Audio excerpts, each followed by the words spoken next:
New Thought Media Network. We are a global broadcast network of positive music, media, and entertainment, inspiring humanity's evolution along the journey of enlightenment and creating a world of love, peace, empowerment, and prosperity for all. New Thought Media Network. Positively inspiring. And hello again, dear ones. Rev Briz with you over here. Rev Z right here. And this is New Thought Today, our weekly look at the New Thought movement and the philosophy upon which all of this is based and grounded upon. And over the last several weeks, as you know, unless it's your first time with us, if it is, welcome, welcome. But if you've been with us, you know we've been looking at the original statements by Ernest Holmes called What We Believe. And we've been doing that over the last several weeks.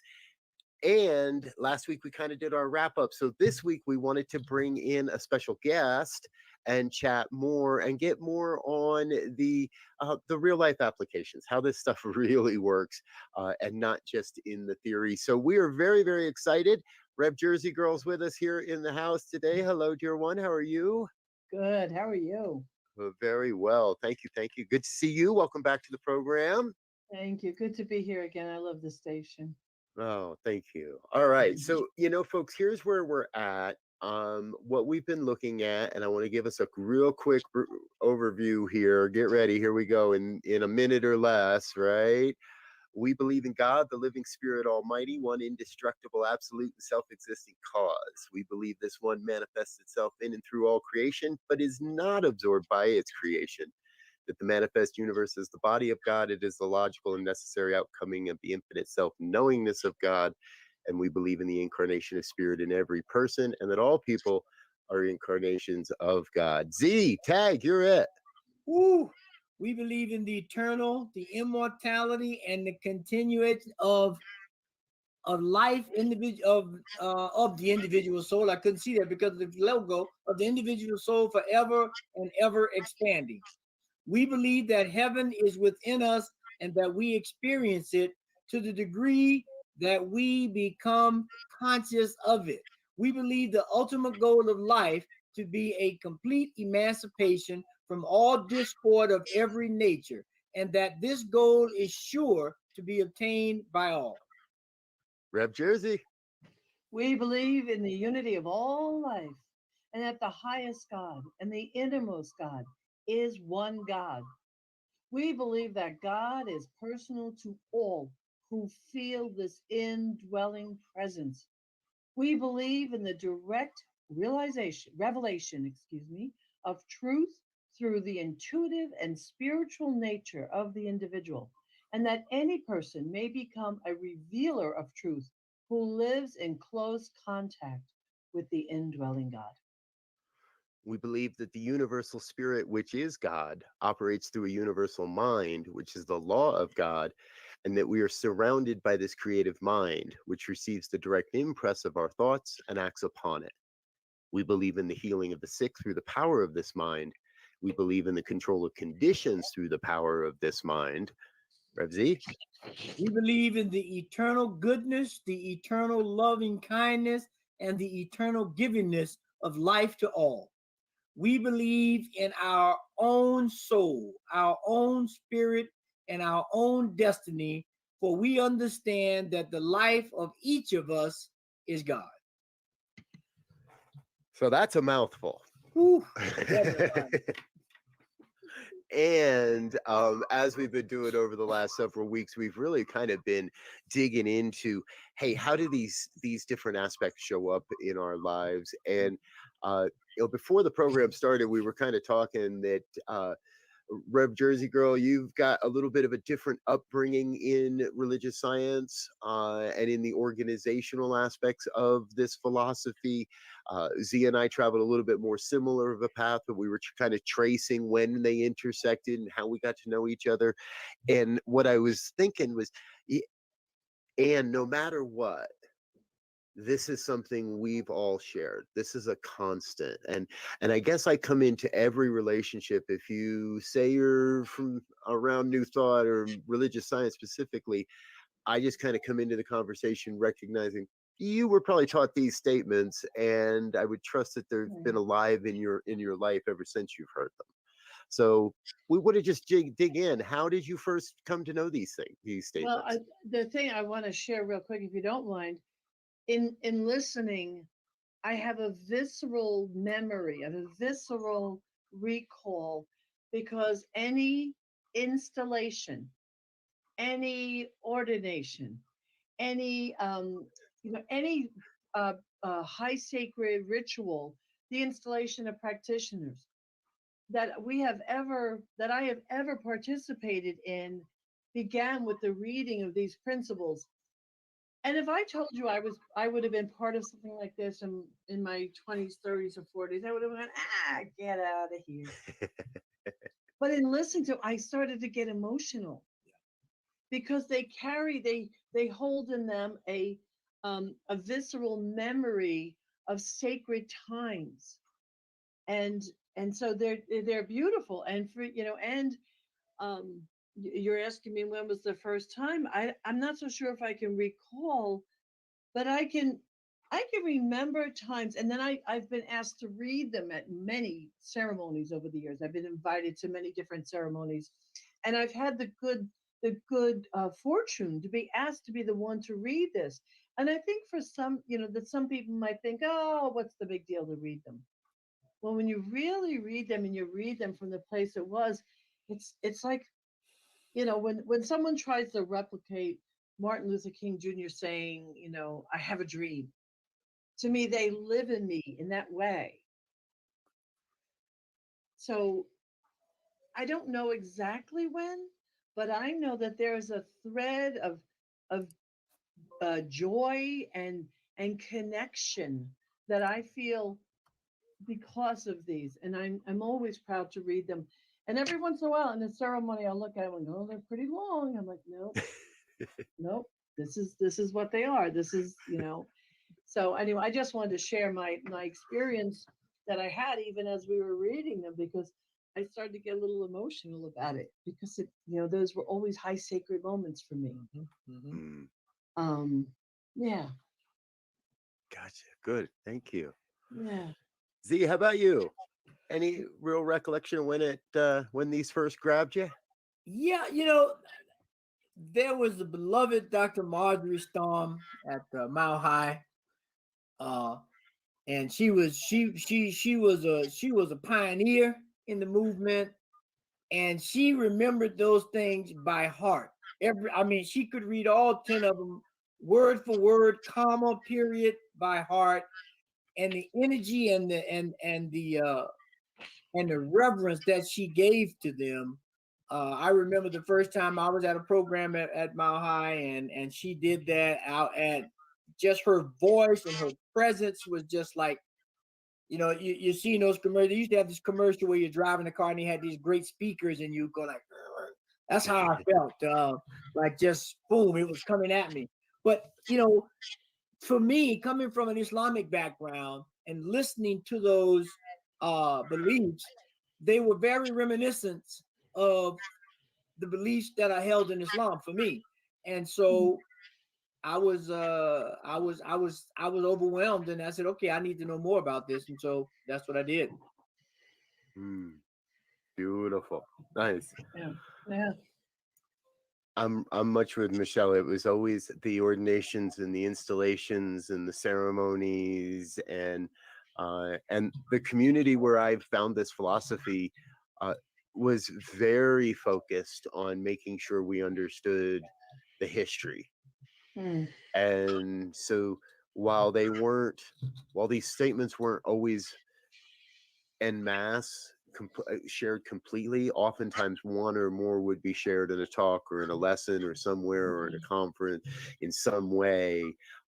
They very much, these very much were alive with us and were a living part of our congregation. So, and boy, you're sparking all sorts of ideas inside of me because I need to resurrect them.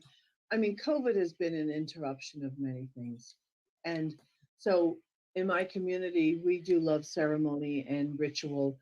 I even had to install new practitioners over the internet, online. And so it's, things have changed for us.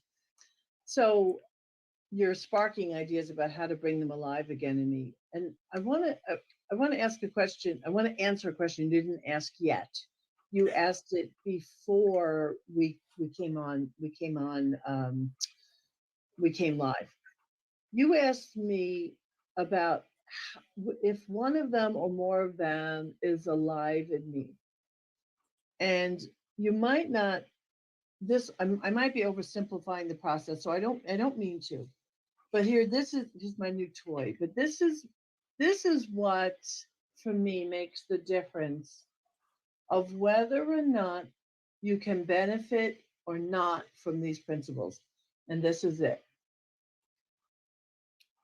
Okay. That if no exceptions, that if we believe, and we move from what we believe in this way,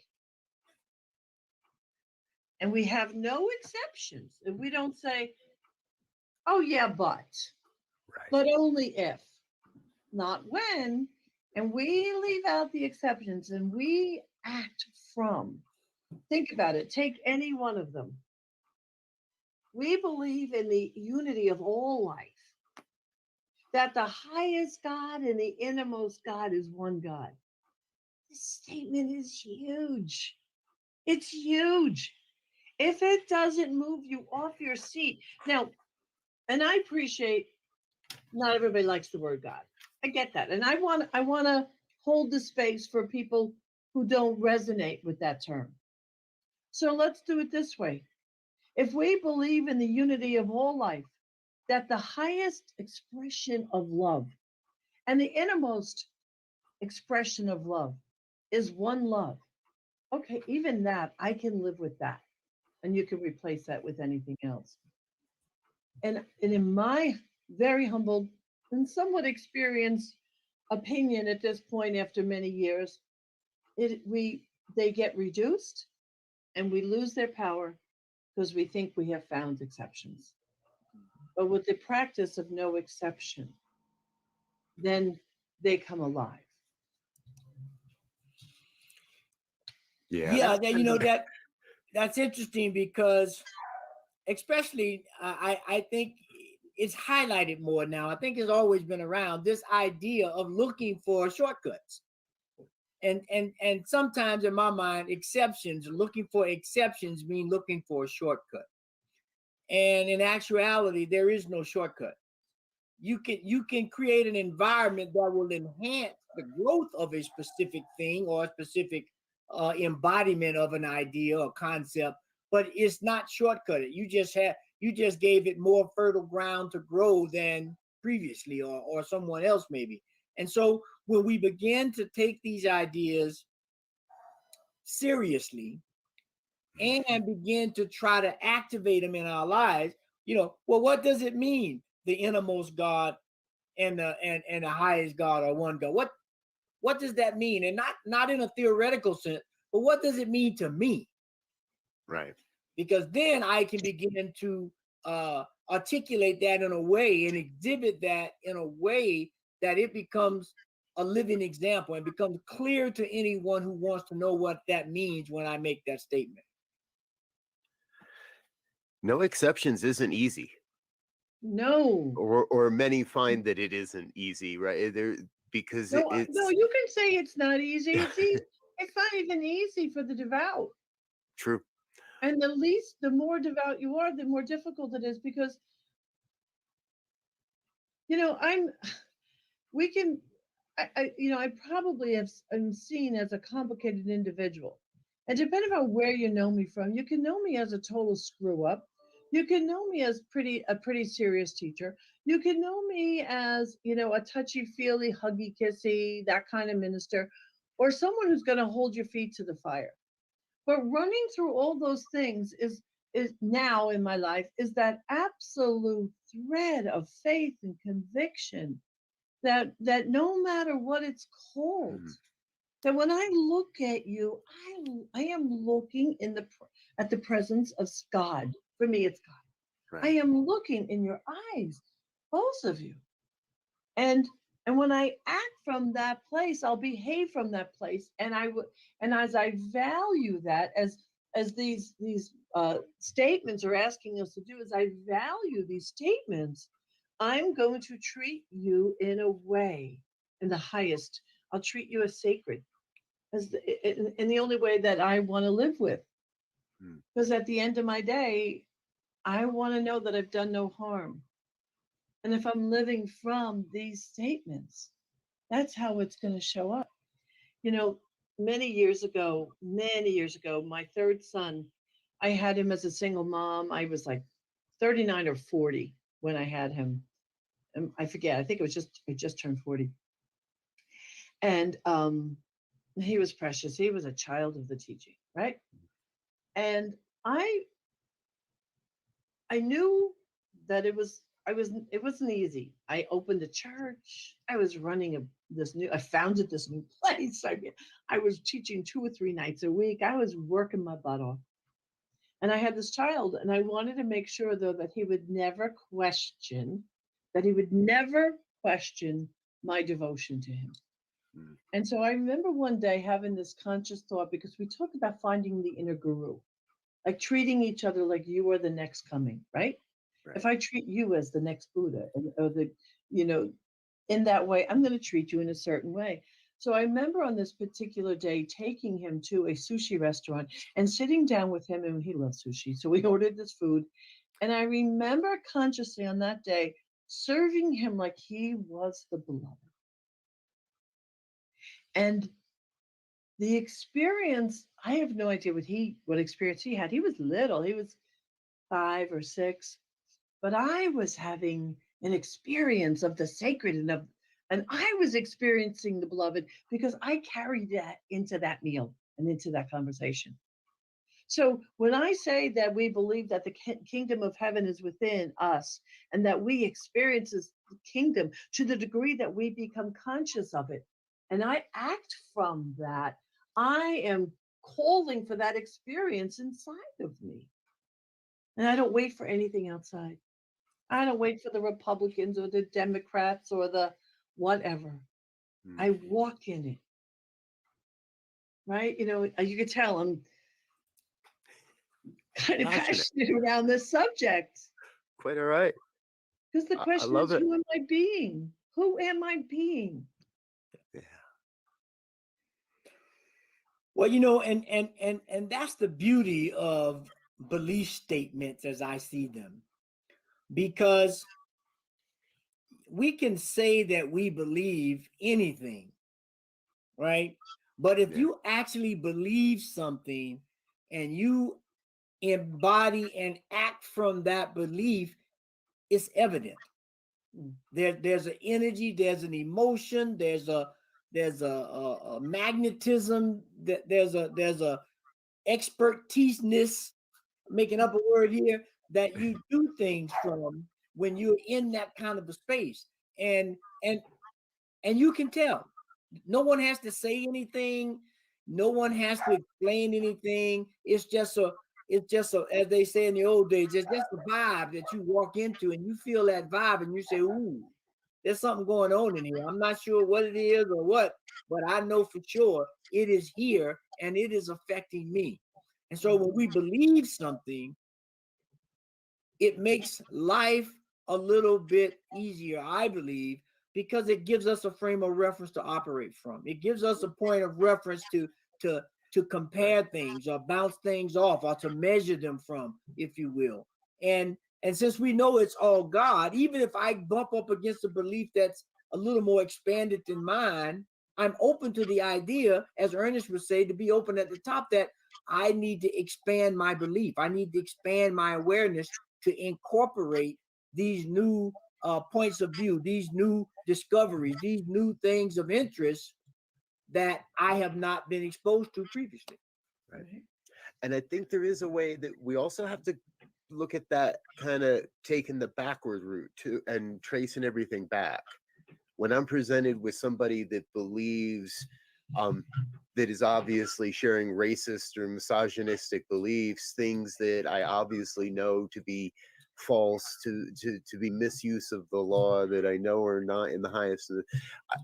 I it is, the humanness wants to make them wrong, and the divine says, hold on a minute, how about some compassion here? How about some love here? I love how you put that, Michelle, right there. How about some more love in this experience that opens a door to allow that person to re-examine, to reevaluate their beliefs and say, hey, maybe there is another way, rather than, well, you're wrong, you don't get it, you're no good, you can get out of here.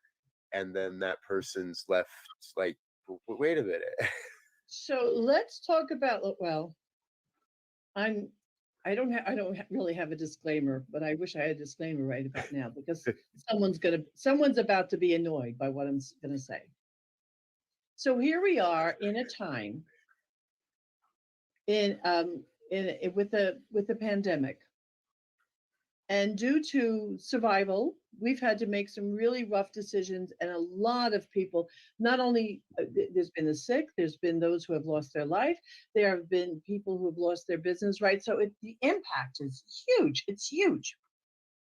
And then what's happened in the middle of all of this is that we are measuring people by whether or not they wear masks or they don't wear masks. We have lots of opinions, lots of judgments, making lots of people right or wrong. And I'm not even here to say what is right or what is wrong. But I'm looking at, we have been presented with the opportunity, and I'm calling it that, to categorize and create division. Okay. Right. Some of it is unavoidable at the moment. I, for one, will do everything that's respectful. I will wear masks, and I will do, we have not met in person. When I do meet in person, when I was speaking on Sundays at another center, I wore a mask and I did everything that was asked of me within the protocol. So I'm not going to push my belief system on another. But here, written here, it says, we believe in healing of the sick through the power of this mind, and we believe in the control of conditions through the power of this mind. And I'm telling you, for me, they're getting a little blurry. I go back to this. Right. I'm not going to ask you to go back to this. I'm not going to ask my congregants to go back to that.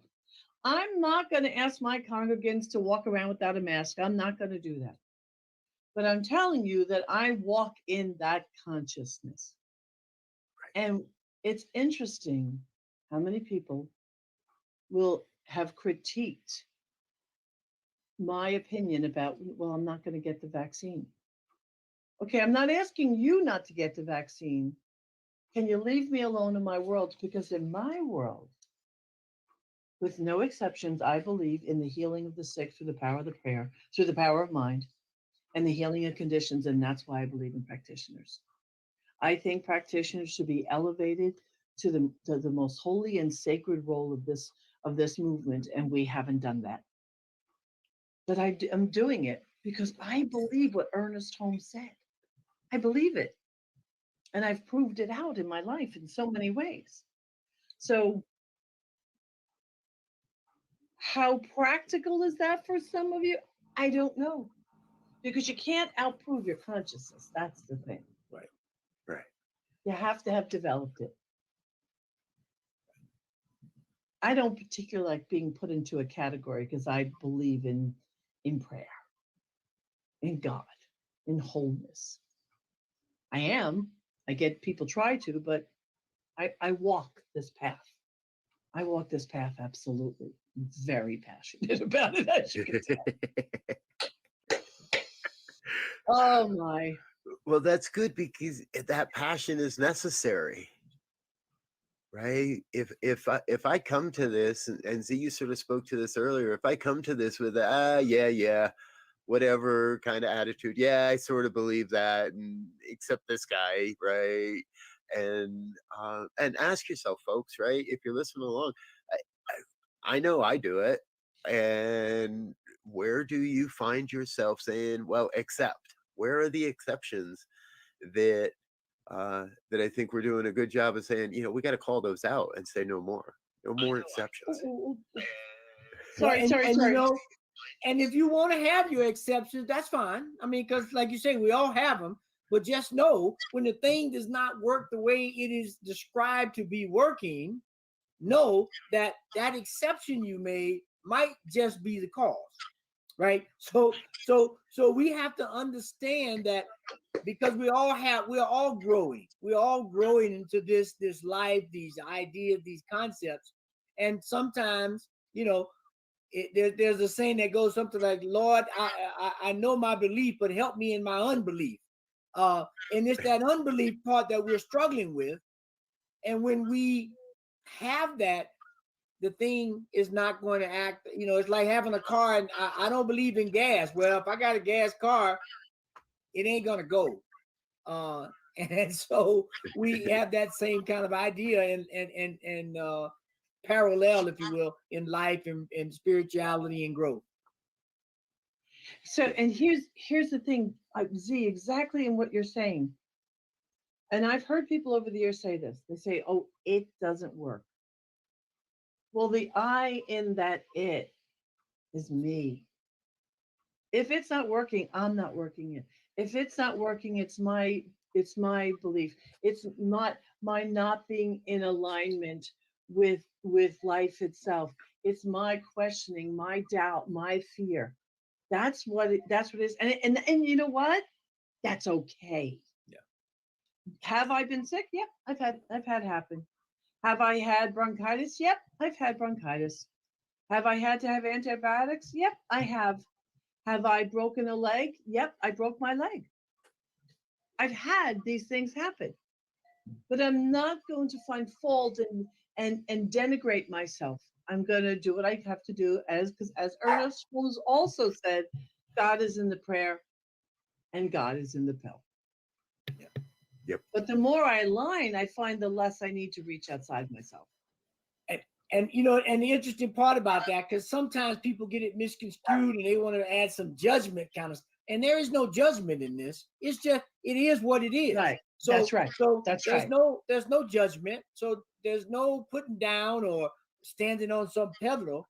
It is what it is. If you stick your hand in fire, it will get burned. Now, you can do all kind of things to put Novocaine in your hand or put on some special gloves, or you can do some things to try to mitigate it, but that still does not negate the fact that if you put your hand in fire, it will get burned to the degree that you have it protected or not. Now, I'm going to do a caveat here. Not because I disagree with you, but because I know there are people and consciousness beyond my capabilities. There are those who do sit on the mountaintop in the freezing cold without being cold. Oh yeah, no doubt.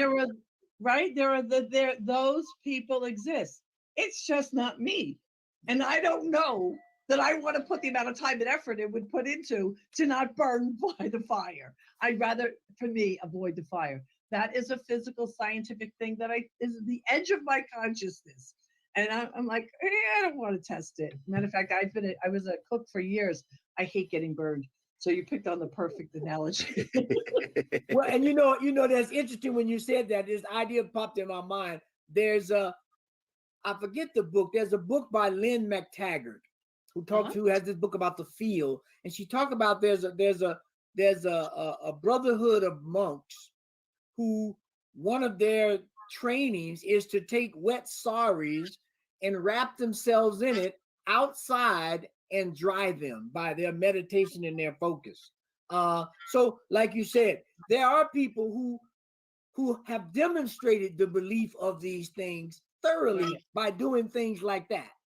And I only mention that because they are an absolute example of the power of consciousness. Mhm. Because as quantum theory has proved it now, consciousness is a real thing. And I'm just not even going to try. There is something acting upon something. And then there's movement and there's creation. And I have been a witness to it. I have seen it. I had a congregant one time who called me up, and his wife forced him to call me up. He was an old religious scientist, and his wife forced him to call me up. He had hurt himself. He had hurt his back. And so he went to the doctor, and what happened was they took an x-ray of his back, and they said his back was broken. Now he didn't sever the spine, but he broke something in his back. And so they called me up, and we did prayer and treatment, and we did all this. They went back again, and they couldn't find it. I mean, I have been part of prayer circles where free radical cancer cells that existed no longer existed, where tumors that existed no longer existed. I know I'm sounding like a testimonial at this point, but when you believe and you act from that place, this is what becomes possible. One more example, and I said this earlier on a class I taught. I had a congregant who came to me. We were in. It was on a Sunday. She didn't come to me. She was a Sunday, and it was one of our beautiful couples in our community. And their adopted son. Suddenly, the doctors were suspecting Crohn's disease. And she mentioned this to me on a Sunday morning as I was passing by, just as I was passing by her. And I looked at her and I went, "Oh no, no, we ain't having that." So when we can interrupt the belief, we sever the connection. And Ernest Holmes, oh my God, I'm going to pull it out. Ernest Holmes says that, where is it? That if it is the practitioner's duty to uncover false ideas of life and replace them with the truth. If this can be done before disease destroys the physical body, a healing will always follow. That's what we're playing with. Yeah. I'm going to shut up now. On fire. Your volume. What? Microphone. Barking dog in the background. There was a story. I got this from Obadiah Harris. And Z, you might have been at this event. And Obadiah Harris, in a small circle one night after something early in ministerial school, told us a story of driving Ernest around one night after a lecture. And it was right around the time that power windows had come onto the scene in vehicles and cars. And Ernest wasn't used to power windows and got his thumb stuck somehow got his finger stuck in the window. And Obadiah looked at us and said that he saw the blood squirting out of Ernest's thumb. And Ernest stuck it in his mouth and went, "It's nothing." And he told us straight to our faces, he goes, "I saw it. I saw the blood squirt out of his thumb. I saw it on the window." But that instantaneous healing. And right about now, somebody's thinking you're making up a story. Right. But exactly. back in the day of Emma Curtis Hopkins, in the day of Christian Larson, in the day of our grandparents, the grandfathers and the grandmothers of this movement, when medical help was not available enough, when there was no emergency rooms, when you had to travel on horse and buggy to go to get help or care, you cultivated faith in a greater way, or you cultivated other ways of caring for things. And there are many, many stories from back when, because they had to depend upon themselves and faith and conviction to heal. And I'm not criticizing anyone. Please hear me. I am not criticizing anybody for going to a doctor or getting cared for, but I am saying that there are other options. And I for one want to do anything I can to help promote that level of faith in our movement, everywhere in our movement. Right. And by definition, that is in my mind anyway, that is the definition of alternative health, if you will, right? Because originally the things that if you go back just 30 years ago, right? Things like chiropractics and acupuncture and herbal treatments and massage therapies and things like that, they were CBD. not covered by insurance because insurance only covered traditional medicine. But as they started seeing these different things work, which were outside of the normal medical condition, they begin to creep in now, and now they're covered. And like what we believe says, I believe in the healing of conditions with this mind. And so that in itself is a point of fact that as we begin to expand our consciousness and look at life holistically, there's a lot more that we will discover and be able to do as we open up to the vastness of eternal wisdom and faith in that. There's something I've been saying to my community for over 20 years, and anyone who will ever listen to me. I'm up. Excuse me. Move over there. Thank you. Granddaughter sightings. Television should not be watched without a mute button. You might have to take a medication, but you shouldn't allow Big Pharma to have access to your subconscious. Right. And saying that you're not paying attention is even worse, because the fact remains that if you're not paying attention, it seeps into your subconscious more easily. So please don't give your subconscious, don't give messages like that, or don't give your subconscious, how am I trying to say that? Don't give free access to your subconscious. Be of critical mind. Pay attention. Matter of fact, Robert, that goes to the class I'm going to be teaching, the workshop I'm going to be teaching. You have to mind that 10%, the gatekeeper, because see, what you believe seeps into your beingness, but you have the conscious part of our mind is the gatekeeper, and we have to discipline that gatekeeper to choose to focus on or pay attention to different things. And so the power, there's power in the subconscious, but there's power in the conscious mind, and we have to find the balance between those two. Yeah. I'm rambling. I don't mean to. I think I love the way this goes, because right, and as he is talking about it, I can't help but it just keeps slamming me in the head. CBD is a great example of this, right? It was known, but nobody really wanted to do anything, so the whole concept was pushed away, and and it took one visionary to say, I want to help somebody in the creation of Charlotte's Web, and a strain of what we think or has always been perceived as a hallucinogenic drug. And we realize there are medicinal properties here when properly utilized, and that is the power of the mind. One mind saying, wait a minute, we can do this differently. One mind saying, hey, wait a minute, there's a better way for healthcare in the world. And now every street corner, every farm, every street corner, you can find this medicinal extract that works wonders for so many people. Yeah. That is the power of this mind. And it is through that we do control the conditions. We do have the ability to heal.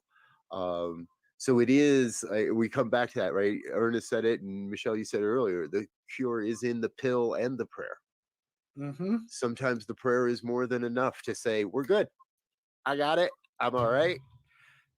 And other times the prayer says, you might want to get some antibiotics for that. The prayer might say, hey, you might really want to go get that leg set at this point. You know, I remember many, many years ago, I had this lovely man who was a student. He was a double doctorate, very, very smart man, and he took my classes. And I remember looking at him thinking, why are you in my classroom? Right. And he was very complimentary and he enjoyed my metaphysical teaching. But what happened was there was a point, and you know, how Ernest Holmes said that the level. Look at we're all wearing glasses, right? That Yeah. the end the what the limit of his beliefs sits on his nose, right? That's what he was saying, that he has to wear glasses. And back in the day, I used to struggle with my back. Matter of fact, I adopted from my father. It started early in my years, and back issues were a regular, constant thing with me, stress related, all sorts of things. Now I got to tell you, knock on wood, that's one superstition I'm not letting go of.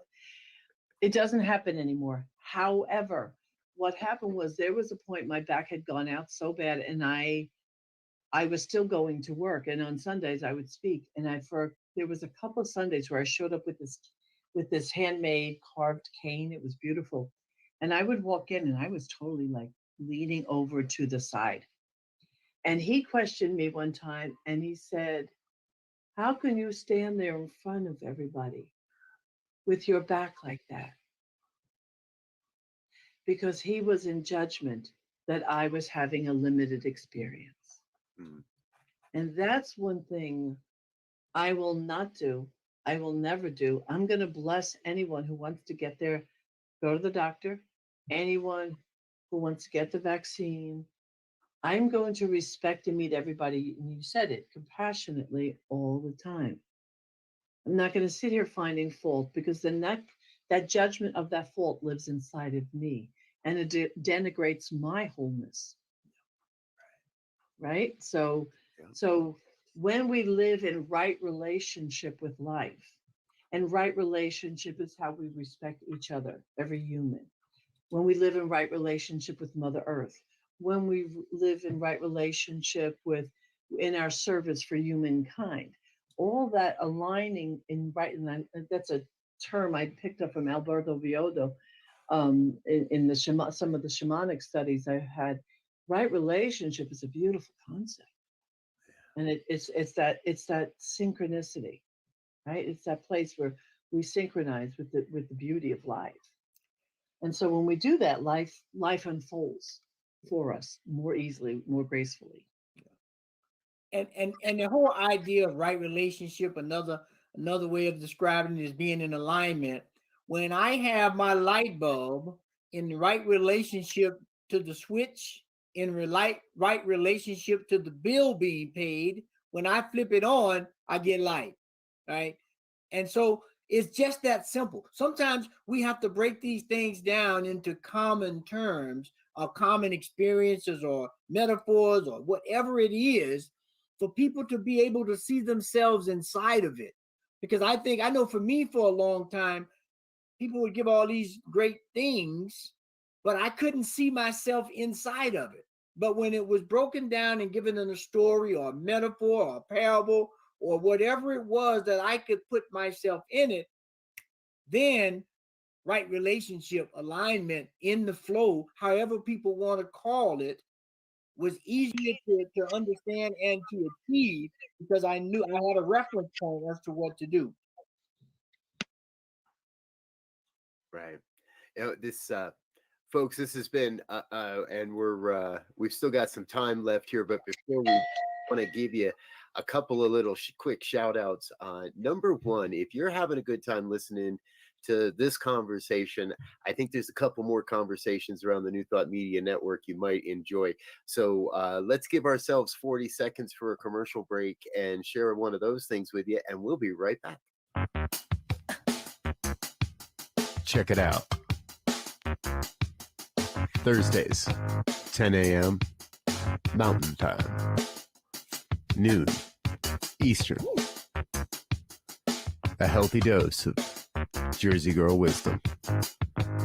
Live with Rev Jersey Girl. Sponsored by New Thought Media Network. Positively inspiring.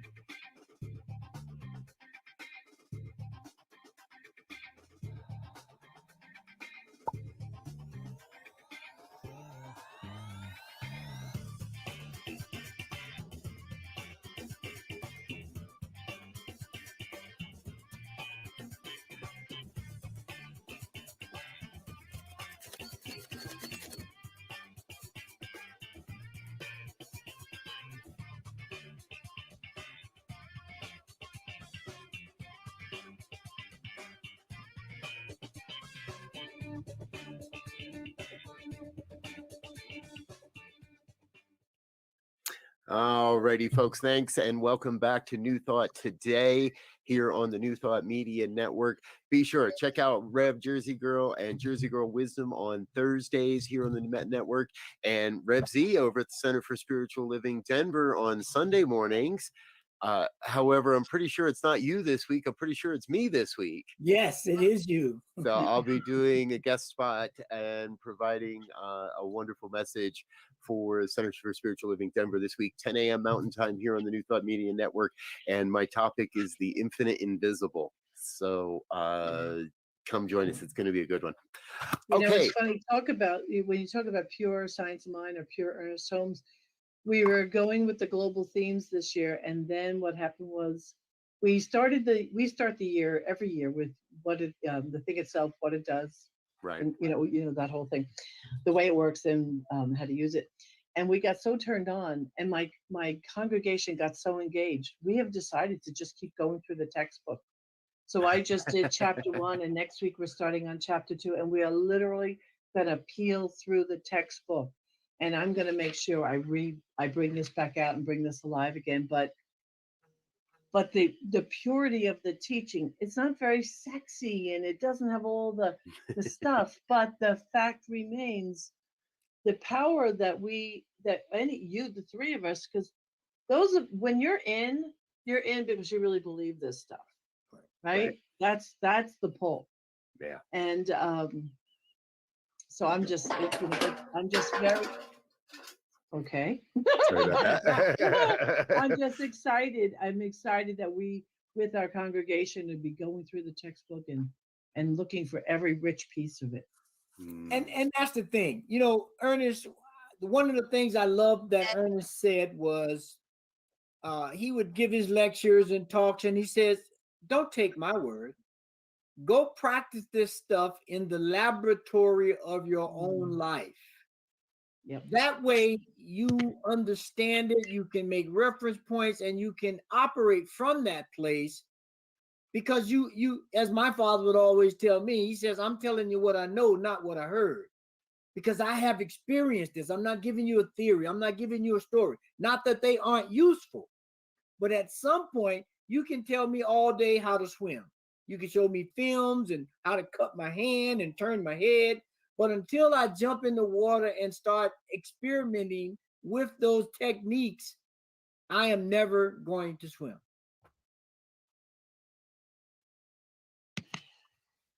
Volume. The animals keep coming into the office today, and I keep muting my microphone. I apologize, folks. You have the animals. I have the grandkids. They're right outside the door. Live broadcasted in the internet age. Gotta love it. They're excited. They're hearing this information and they're excited.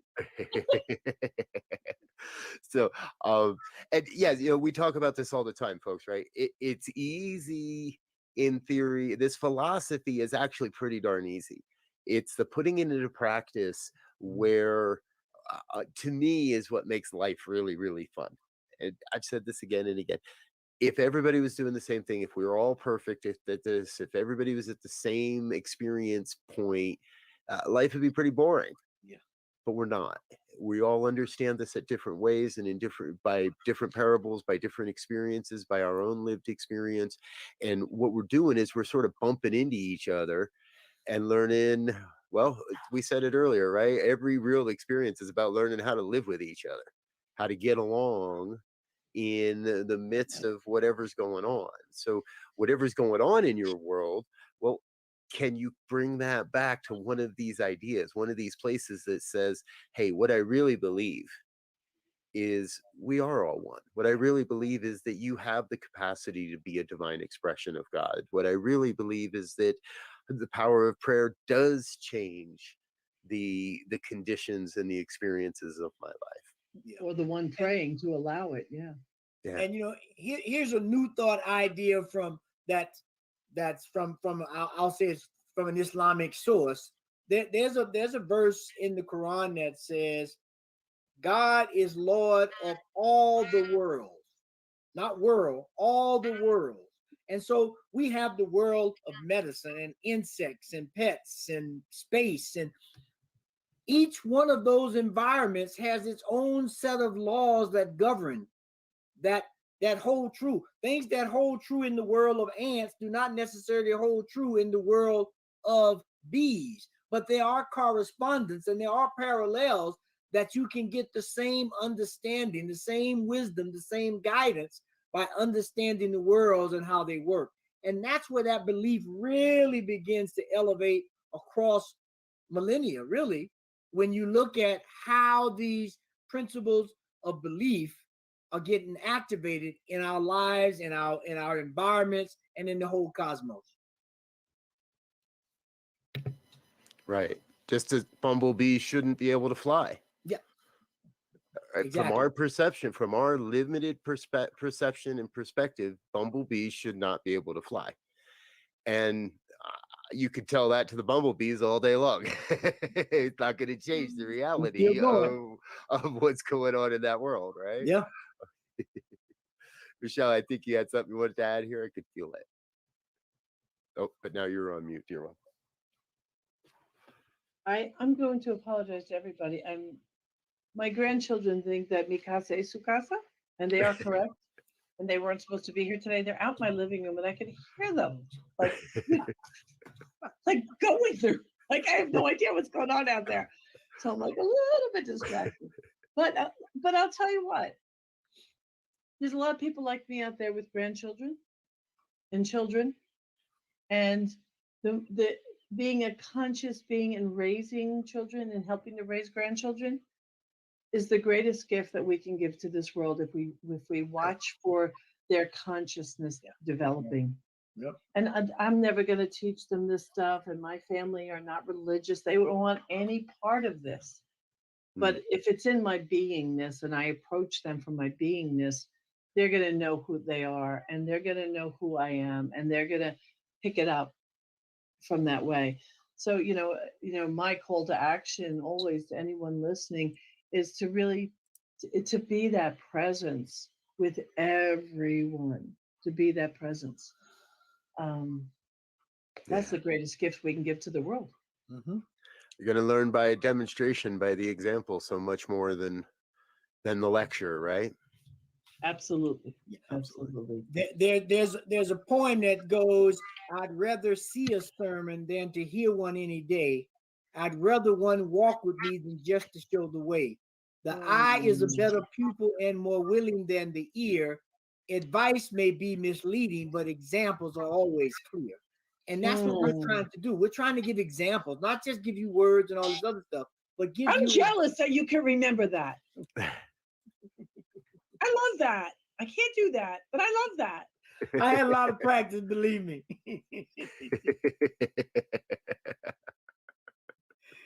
Hey, folks, we want to give Reverend Michelle just a brief second there, and she'll be right back with us. So,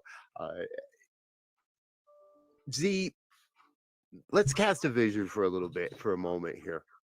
You and I have been talking over the last several weeks, and I want those viewers that are watching to know that we're going to take next week off.